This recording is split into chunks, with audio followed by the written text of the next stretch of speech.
Saludo nuevamente a todas y todos en este 64º testimonio a título personal y 13ª entrevista de esta serie de programas denominados Conversando con los expertos sobre la pandemia de COVID-19.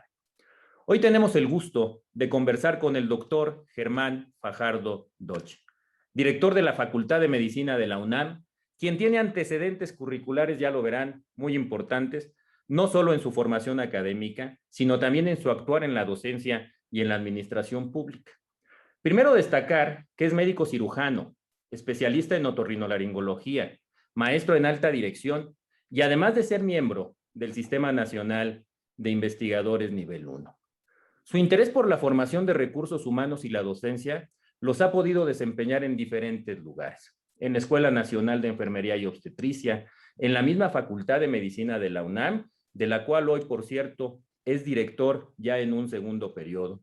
Y es en este mismo sentido que desde muy joven se desempeñó como subdirector de enseñanza de pregrado en el Hospital General de México, director de enseñanza del Hospital General Dr. Manuel G. González, y fue titular de la Unidad de Educación, Investigación y Políticas de Salud del IMSS, una de las más importantes del país. Es miembro de múltiples asociaciones médicas, entre las que destacan la misma Academia Nacional de Medicina de México, de la cual, por cierto, es vicepresidente, además de la Academia Mexicana de Cirugía, entre otras. Y para terminar, parte de su semblanza curricular, destacaré los siguientes encargos médicos administrativos muy importantes en la vida nacional. El doctor Germán Fajardo fue director general del Hospital General Manuel G. González, fue titular de la Comisión Nacional de Arbitraje Médico de la CONAMED y ocupó la Subsecretaría de Integración y Desarrollo de la Secretaría de Salud en el 2011. Germán, solamente me falta decir que fuimos compañeros también en la universidad, Indivisa Manent, y bueno, decir que bueno, tú eres un año más viejo en ese sentido, pero bueno, al final de cuentas estudiamos en el mismo lugar y sobre todo conservamos la amistad, que eso es muy importante. Así que sé bienvenido, por favor, a este espacio, Germán. Jorge, muchísimas gracias por la invitación. Es un gusto estar contigo, saludarte a través de este medio y, por supuesto, felicitarte por el trabajo que vienes realizando a frente del ICEMIN y, por supuesto, también en las entrevistas, en los testimonios que has estado dejando. Muchas gracias por la invitación. Al contrario, te lo aprecio muchísimo. Y déjame platicarte un poco cuál es la experiencia en este sentido. Aquí en este lugar han estado muchas personalidades de la salud en México y en el mundo, y te explico un poco cuál es la dinámica. Se plantean varios escenarios de acuerdo a las diversas habilidades y competencias de los expertos invitados, sobre todo a través de 3 preguntas. En tu caso, si estás de acuerdo, y el primero, y es obligado, está relacionado con tu experiencia como director de la Facultad de Medicina de la UNAM, lo cual, por supuesto, además de ser un gran honor, es también una gran responsabilidad, y más cuando esta actividad la desarrollas en medio de una pandemia. Y déjame explicarte un poco por qué a través de esta reflexión. En los hospitales donde, por supuesto, cuando se atiende el COVID, pues hay un riesgo de contagio.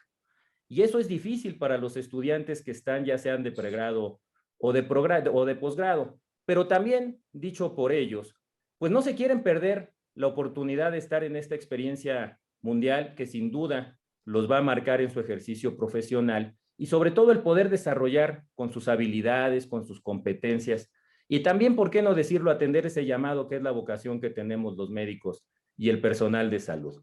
La pregunta entonces, Germán, es ¿de qué manera se ha afrontado el proceso de formación de los estudiantes de medicina, ya sea de pregrado o de posgrado, quienes cursan su internado o sus residencias en los diferentes hospitales durante esta pandemia y que además atienden la COVID? Muchas gracias, Jorge. Una pregunta de lo más importante y trascendente, no solo para la universidad o las universidades, las facultades de medicina, sino para el propio sistema de salud, porque siempre los médicos en formación, ya sean residentes o sean aspirantes, digamos, a la licenciatura, siempre han estado en el frente de batalla, siempre han estado al frente de la lucha en cualquier, digamos, momento, por supuesto, pero también ante situaciones como un temblor, situaciones que nos han afectado como humanidad, como país, siempre están, siempre hemos estado y seguiremos estando. Yo lo dividiría la respuesta, digamos, de acuerdo al nivel de formación. La formación médica, tú conoces bien, pues es muy larga, ¿no? O puede ser muy larga, ¿no? 12, 14 años, dependiendo de la especialidad que uno quiera. Yo diría que los primeros años, digamos, antes del internado, los primeros 4 años, los alumnos dejaron de ir muy pronto. Los alumnos, la decisión que tomamos, no solo nosotros, sino las escuelas en el mundo, incluso hubo escuelas de medicina en el mundo que cerraron, ¿no? Que dijeron, oigan, pues cuando esto acabe nos volvemos a ver, adiós. No es el caso, por supuesto, pero nada más para ejemplificar un poco las decisiones que se tomaron en todo el mundo. De manera natural, nos dejamos de asistir a las aulas, ¿no? A la escuela, a la facultad, y también dejaron de ir los alumnos a los centros de salud, a las unidades de medicina familiar, a los hospitales, a las instalaciones, digamos, de salud. Porque pues de manera natural se podían contagiar a sus familiares, ¿no? Y no tenían, todavía hasta la fecha todavía no estaban vacunados. En el caso del internado fue una situación bien complicada, y ya tiene más de un año, ha sido como en abril, mayo del año pasado, cuando algunos hospitales, algunas instituciones, de manera unilateral dijeron, no queremos a los internos, no queremos a los internos, y enseguida también las autoridades del sector de salud dijeron, no nos podemos ser responsables de ellos. Lo que les pase es responsabilidad de las instituciones, no de nosotros. Contrario a otras instituciones que dijeron, lo que les pase, nosotros nos hacemos responsables, ¿no?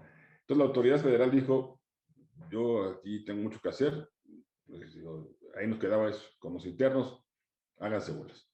Entonces nosotros tomamos la decisión de retirarlos a los internos, ¿no? A los internos, como tú sabes, están a lo largo y ancho de todo el país, por varias razones. Una, por la posibilidad de contagio que ya mencionábamos, de manera natural, pero también porque no habían sido capacitados en el uso, en lo que era la COVID-19, ¿no? La información que tenían en ese momento, ni en el uso de los equipos de protección.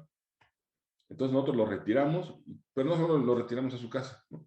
Los retiramos a su casa, sí, para tomar un curso que en primera instancia fue en línea, y luego con todos los cuidados fue presencial en el CECAM, en el Centro de Simulación de la Facultad, donde los enseñamos a vestirse, a desvestirse con el equipo de protección, y esto ayudó mucho, porque se sentían ellos más seguros, ¿no?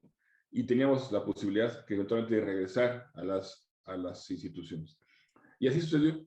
Unos meses después, ya capacitados y en contacto y en relación con las instituciones, decidieron regresar de manera voluntaria, los que quisieron nada más, esto es bien importante, a los hospitales, ¿no? A continuar el internado.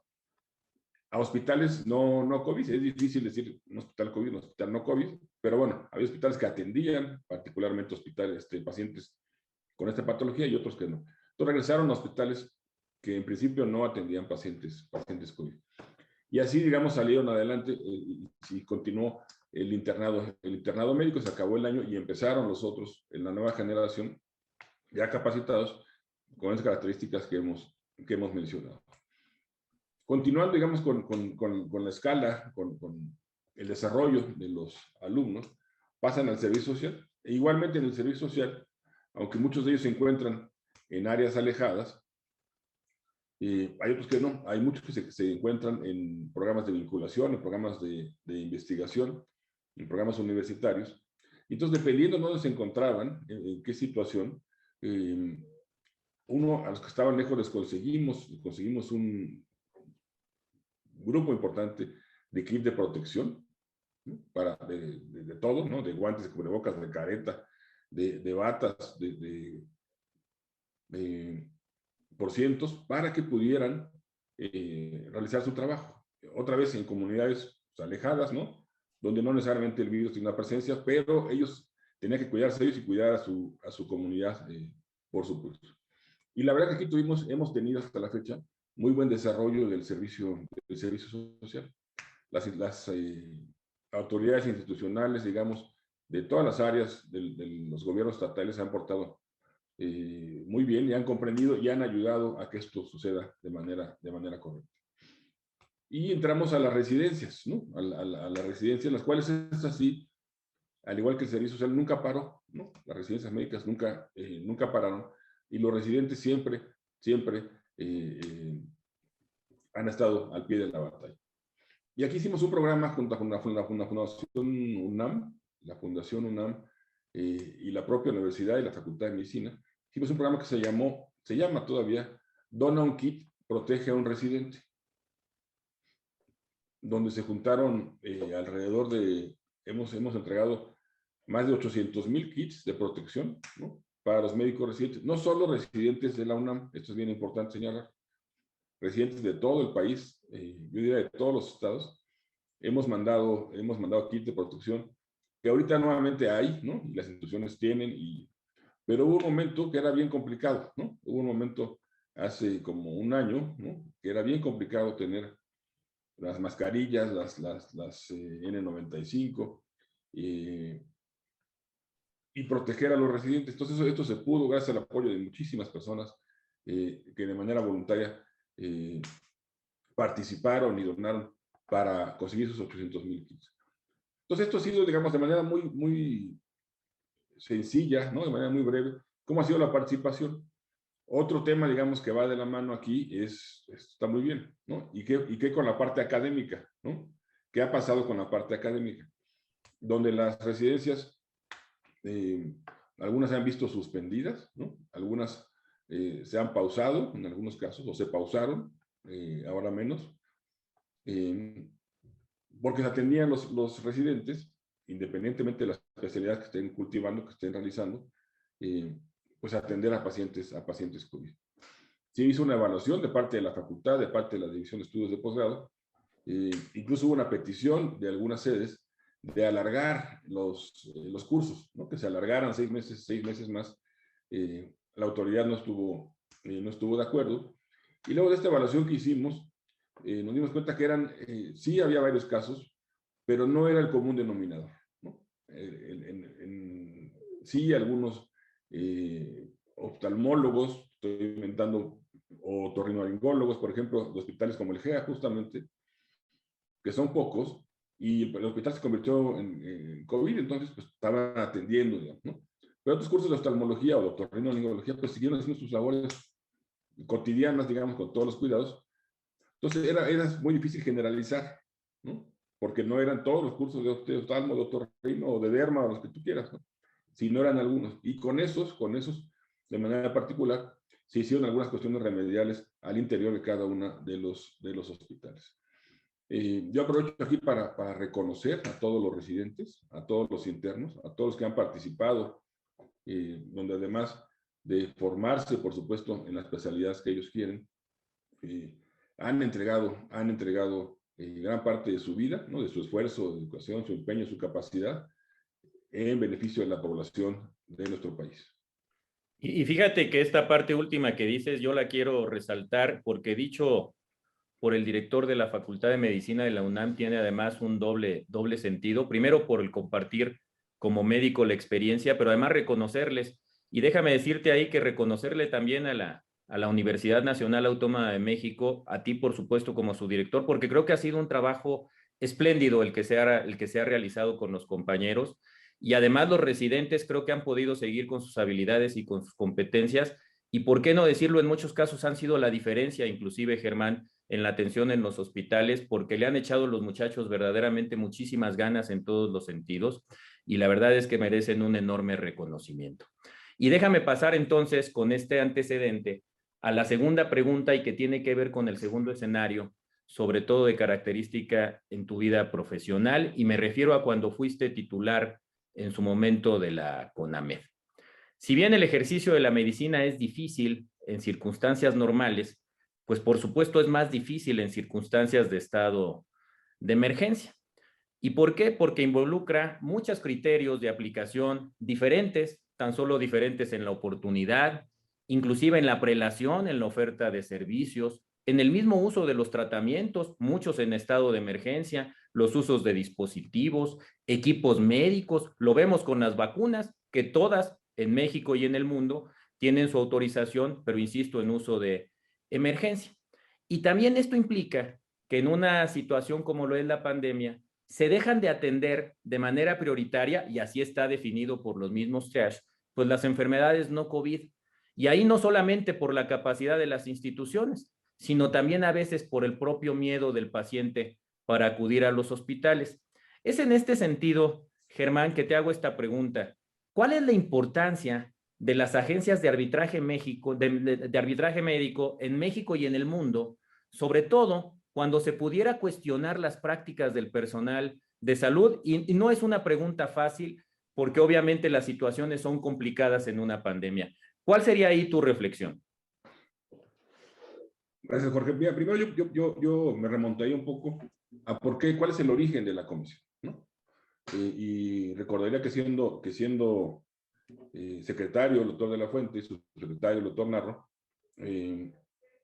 ante un crecimiento que existía en el mundo y en México, sobre todo en Estados Unidos, de demandas a los médicos, ¿no? De demandas a diferentes especialistas por presunta mala atención, y que se vio que era un buen negocio, ¿no? De parte de los compañeros abogados se dieron cuenta que era un buen negocio, fue un buen negocio, demandar a los médicos y a las instituciones donde ellos practican la medicina, porque había ahí muchas cuestiones legales que encontrar y donde... Pues ante esta situación empezó un fenómeno que tú conoces muy bien, que es la medicina defensiva, ¿no? Entonces, que el médico empezaba a rechazar algunos pacientes complicados, ¿no? Particularmente de ginecobstetricia, pero no solo, ¿no? De varios, pero, y empezaba a protegerse, ¿no? A pedir estudios a veces de más, ¿no? O que la clínica no los mandarías habitualmente ante un dolor de cabeza, por ejemplo, ¿no? Haces la clínica y...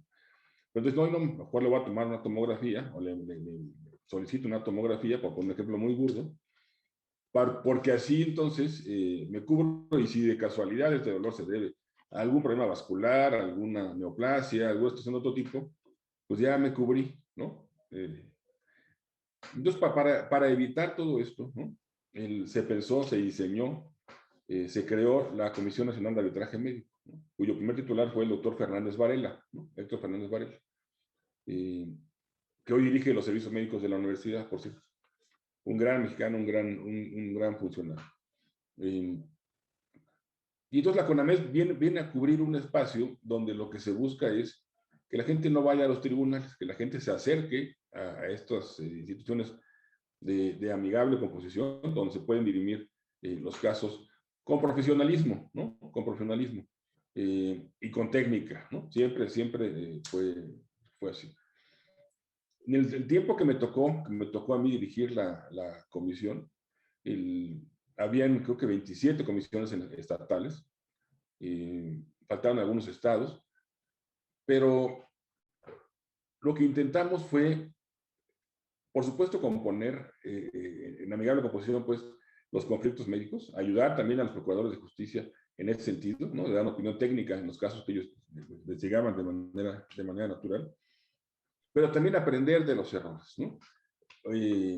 Y creamos una serie continuados, porque ya estaban, una serie de recomendaciones para la práctica médica. Entonces veíamos, desde el punto de vista otra vez de la academia, cuál es el principal motivo de demanda, de queja, digamos, en pacientes que se operan de hernia, ¿no? Por poner. Pues el que haya sido, ¿no? Entonces se revisaba con expertos y se publicaba, ¿no? Se publicaba y se presentaba en diferentes foros. Y así, con temas de interés nacional, ¿no? Como la muerte materna, por ejemplo, ¿no? Dependiendo entonces el estado, dependiendo el momento que se viviera con H1N1, hicimos un análisis bien interesante de las primeras muertes por H1N1, ¿no? Y aquí quisiera hacer un recordatorio y remarcar la importancia del expediente clínico. Cuando revisamos las primeras 100 muertes por H1N1, estoy hablando hace 2009, 12 años, ¿no? Con las características que tenían los pacientes que habían fallecido, nos dimos cuenta de una cosa: ninguno de esos 100 pacientes que habían fallecido en los mejores hospitales de este país, públicos y privados, cumplían con la norma del expediente clínico, ¿no? Lo que nos llevó a hacer una recomendación a quien hacía las normas en ese momento, que la sigue haciendo, decir, oye, esta norma hay que cambiarla porque no se cumple, ¿no? Por diversos motivos, ¿no? Pero no se cumple. Y entonces el hecho de incumplir una norma, pues es es algo que va en contra de la institución y del médico, ¿no? Entonces, que habría que poner y modificar esa norma. Entonces, esto es un poco lo que hacíamos en la CONAMED. Hoy día me da un poco de tristeza, no un poco, me da tristeza a lo que lo han reducido a la comisión, a su mínima expresión. Ya no tiene, digamos, la interacción que tenía con el gremio, de esta parte de promoción, de prevención, de ayuda, ¿no? a la consulta de los derechos del paciente, de los derechos de los médicos, de acercar a las partes para una mejor atención médica, por una atención médica de calidad y pensando en la seguridad del paciente. Esto se ha perdido desgraciadamente. Y yo creo que es un tema que hay que retomar con toda la fuerza, ¿no? La calidad de la atención y la seguridad del paciente.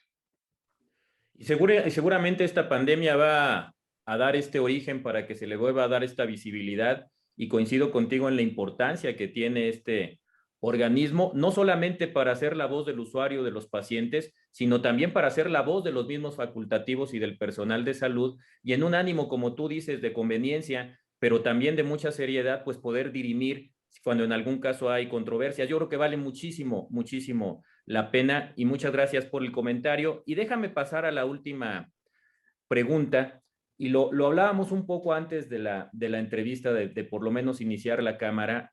Comentábamos que por lo menos para mí la pandemia esta ha sido una de las experiencias más difíciles que he tenido en mi vida. Quizás la más difícil por todo el dolor y por todo lo que ha causado, no solamente a los enfermos, sino a los entornos, a las familias, etcétera. Y en ese sentido, yo te quiero preguntar desde varias perspectivas que contigo se conjugan. Primero, la de haber sido director de hospital, de haber sido subsecretario de Integración y Desarrollo de la Secretaría de Salud.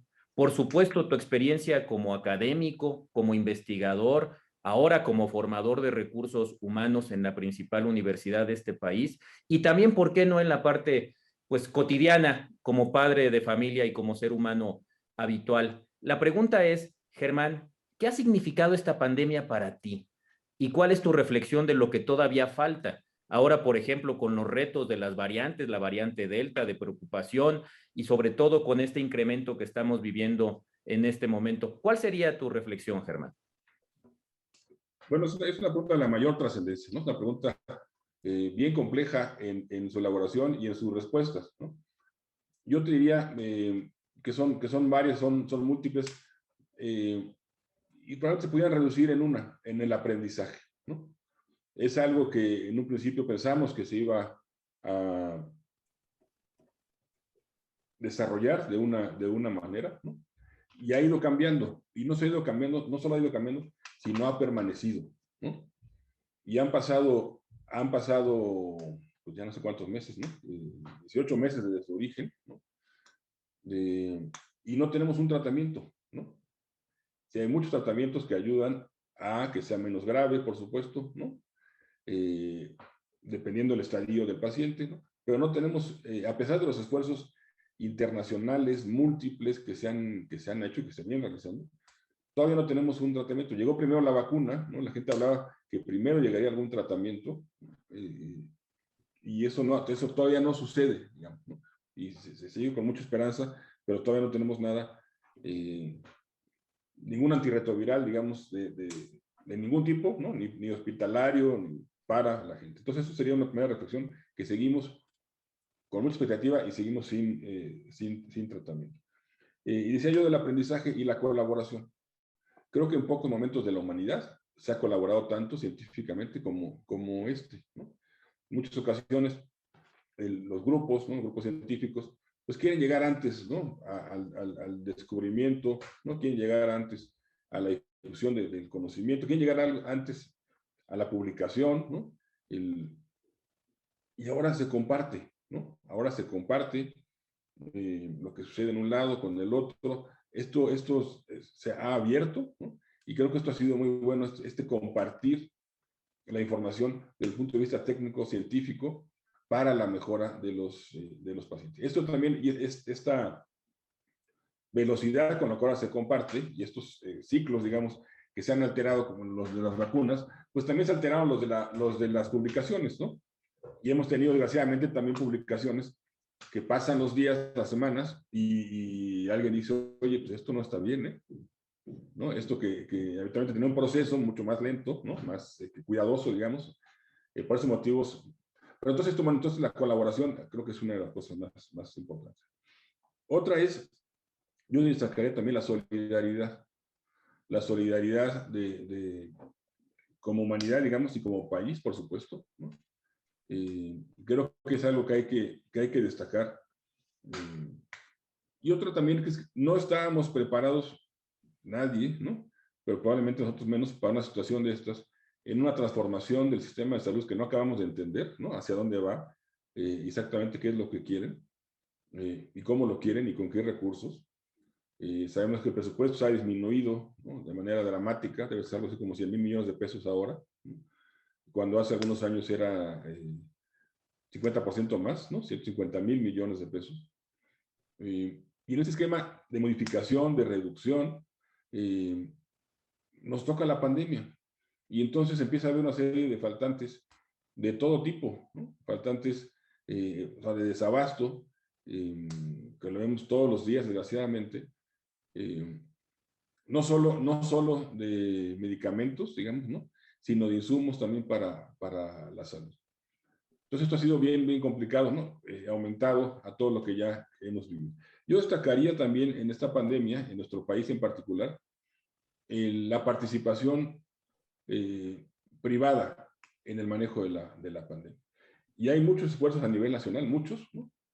Y varios locales, pero también destacaría yo la participación de dos grandes iniciativas. Uno, el Hospital City Banamex, ¿no? Esta gran iniciativa que atendió más de 9,000 pacientes en el City Banamex, en el hipódromo, ¿no?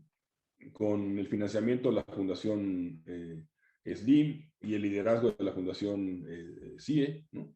Y la participación de la Ciudad de México y, por supuesto, de la Universidad Nacional, destacaría yo de manera muy importante este esfuerzo. Y también destacaría yo Juntos por la Salud, este esfuerzo que nació en Monterrey, que nació en FEMSA, que nació en el TEC, donde luego se sumaron o nos sumamos y tomaron el liderazgo, de hecho, FunSalud, ¿no? Donde el BBVA, ¿no? Por supuesto, otra vez la UNAM, pero todos esos esfuerzos público-privados, ¿no? Académicos, para ayudar, para colaborar. Es difícil encontrar ejemplos donde tanta gente con diferentes tan diversos se sume. Y yo creo que sería una de las reflexiones finales, digamos, si me lo permites en ese sentido, en esta pregunta, sería justamente esa, que no solo en casos de pandemia, no solo en casos extraordinarios, deberíamos estar unidos los mexicanos con un solo fin, ¿no? Donde se pueden juntar los mismos intereses, que el tema de la salud creo que es el ejemplo principal, probablemente contra la educación lo más importante, donde podemos sumar, donde todos podemos poner nuestro granito de arena, nuestra participación para llegar a un fin común, que es en este caso no solo atender la pandemia, sino mejorar la salud de los mexicanos nuevamente. Y coincido completamente contigo, Germán. Dicen, y hay un dicho mexicano que dicen que no hay mal que por bien no venga. Y a veces este tipo de emergencia saca lo mejor o saca lo peor de nosotros.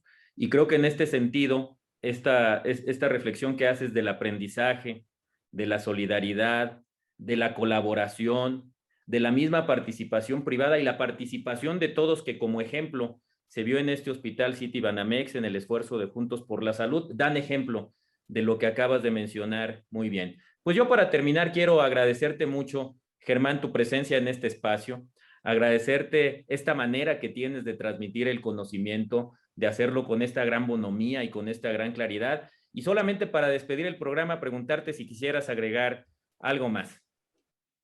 Bueno, decir, muchas gracias primero nuevamente, decir que esto continúa, ¿no? Hay parte de la población que está vacunada, ¿no? Parte de la población que está desesperada, ¿no? Por diversos motivos económicos, sociales, personales, que hay que seguirse cuidando como el primer día, ¿no? Esto se ha modificado muy poco, ¿no? Tenemos las variantes que tú decías hace un principio, que es mucho más contagiosa. Los ejemplos son terribles con los jóvenes, ¿no? Esto sigue, Esto sigue, entonces, a seguirnos cuidando durante el tiempo que esto dure, ¿no? Y nuevamente, muchísimas gracias. Al contrario, muchas gracias a ti.